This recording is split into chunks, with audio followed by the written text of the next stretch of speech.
Hello, everyone.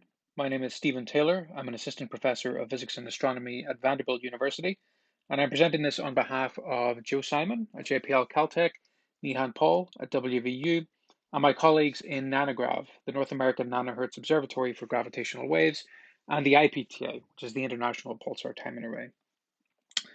The goal of this talk is to discuss the first 10 years of PTA nanohertz gravitational wave astronomy. This is going beyond quoting the time to detection of gravitational waves with PTAs into discussing science horizons and when we can extract precision knowledge of the underlying astrophysics of the source population of gravitational waves.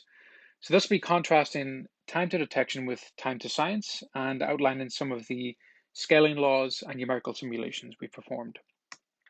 Just a brief background on pulsar timing arrays.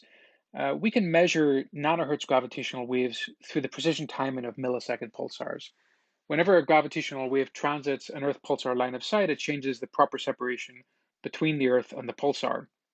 This means that radio pulses propagating in that space-time will either be advanced or delayed behind their expected arrival time at the Earth. Through the precision timing of millisecond pulsars, we can register these small gravitational wave-induced timing deviations. Now, the target signal for pulsar timing arrays is the stochastic background of gravitational waves from a large ensemble population of supermassive binary black holes. We expect this background to be detected before individual binary systems are. So we expect the entire ensemble signal to be detected first. This means that in an individual pulsar, what we're looking for is a stochastic process, and it can actually look somewhat spectrally similar to intrinsic noise processes in an individual pulsar. So we can't rely on an individual pulsar to be the way we detect these gravitational waves. We have to use an array of pulsars that are all timed. And we rely on the fact that all of these pulsars are immersed in the common bath of gravitational waves. And so we can use the fact that there are distinctive interpulsar correlations in the timing deviations. And that's our smoking gun signature for detection. Now in this talk, I'll discuss time to detection of this stochastic background of gravitational waves, but focus on the time to science aspects, what we can measure and when. I'll then go over some Bayesian scaling laws, then the detailed numerical simulations that give us the science horizons, where we can measure properties of the gravitational wave background spectrum, and then discuss some future work that we can perform for various launching points into other aspects. Now, many studies have been performed on the further time needed until PTA detection of the stochastic gravitational wave background. These are just some of them, but there is consensus across all of these different population models and different array configurations that we are very close. In fact, we should expect a high detection probability of the stochastic background within the next few years. And that varies between pessimistic and moderate choices for the level of this background. But what science milestones will we reach upon this detection and after detection? Well, as I mentioned before, we're dealing with a stochastic process that is correlated between all of the pulsars. This is the gravitational wave background. So we're probing the statistical properties of this background. Essentially, by probing the statistical properties of the background, we're looking at the population demography of this supermassive binary black hole population, or the statistical properties of any other source population that could be producing the gravitational waves.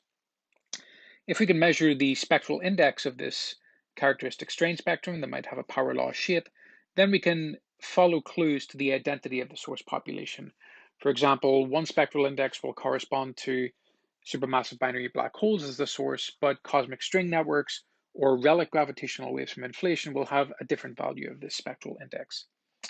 If there's evidence of a low frequency turnover in this characteristic strain spectrum, then that could be evidence of persistent coupling of the supermassive binary black holes in the population to their ambient galactic center environment. And this would be evidence and information about final parsec dynamics. And if there's evidence of a high frequency knee in the characteristic strain spectrum, that's indications of the finiteness of the emitting population at those high frequencies, showing us where stochasticity of this background signal starts to break down. And our goal is to study how well we can measure all of these characteristics and how this measurement is influenced by further observation time, the cadence of observations, and the rate at which we expand our pulsar timing arrays. So we can go ahead with some back of the envelope Bayesian scaling laws to look at how the Bayes factor of the stochastic background detection grows as a function of the signal to noise ratio and thus as a function of time and other characteristics of the array. This slide is making some connections between the Bayes factor for the stochastic background detection and the maximum likelihood ratio of an optimal frequentist statistic, known frequently as the optimal statistic. So this is going through various levels of approximation where we can ignore some Occam penalties that don't actually apply to this detection scenario and show that the Bayes factor for the stochastic background detection will actually scale roughly as the exponential of the signal to noise squared over 2. So another way of saying this is that the log of the Bayes factor should go roughly as the signal to noise squared over 2 for this optimal statistic SNR. And if we translate this scaling into other array configuration parameters, we can see that in a weak signal regime, where the signal is actually dominated mostly by noise processes, the log Bayes factor should grow very quickly with observation time as t to the 26/3, where t is the observation baseline.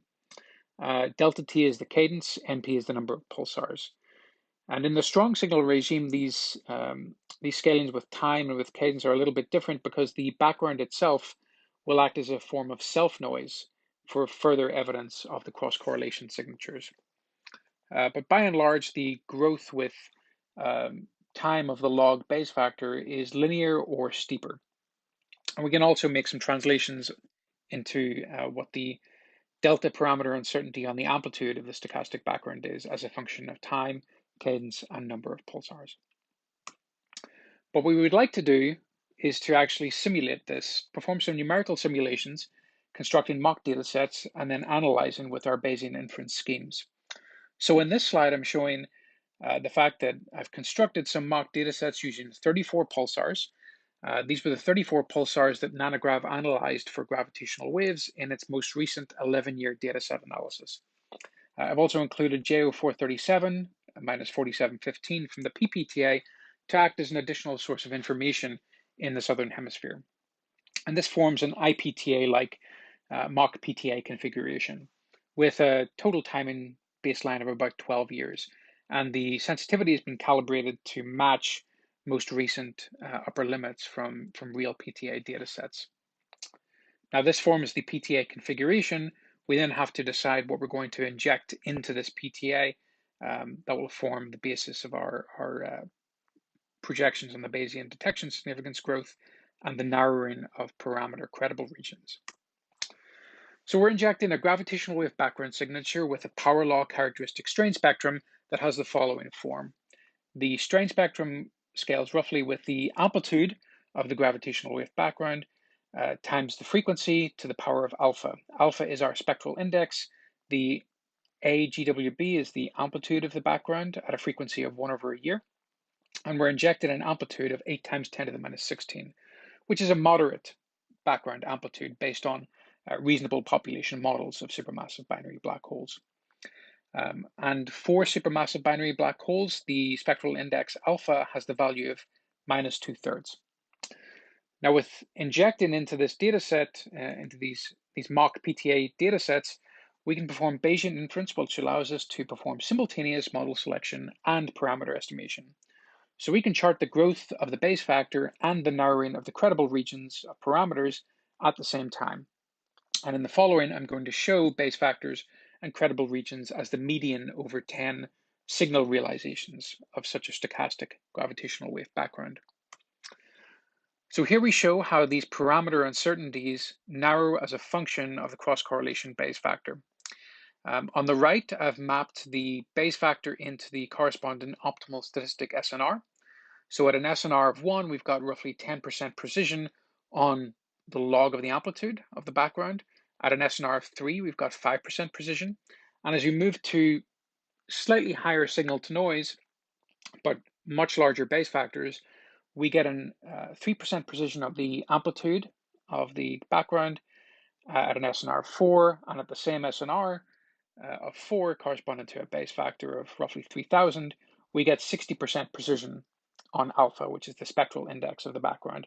And this is roughly the level of the precision we would need to start arbitrating what the source population of the stochastic gravitational wave background is.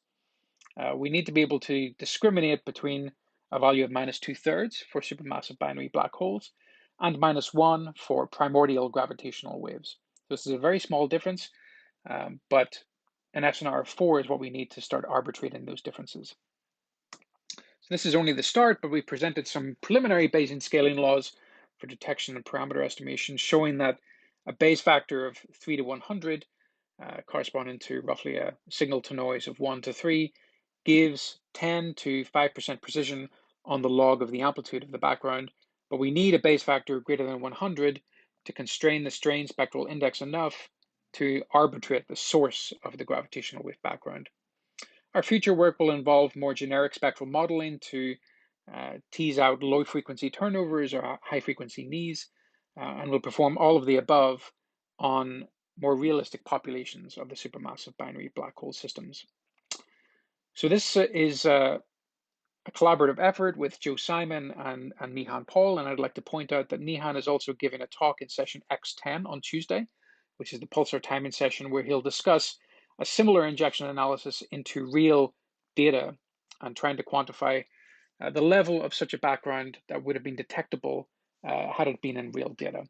So thank you very much for your time. I hope everyone is doing well at home, and please enjoy the rest of your conference.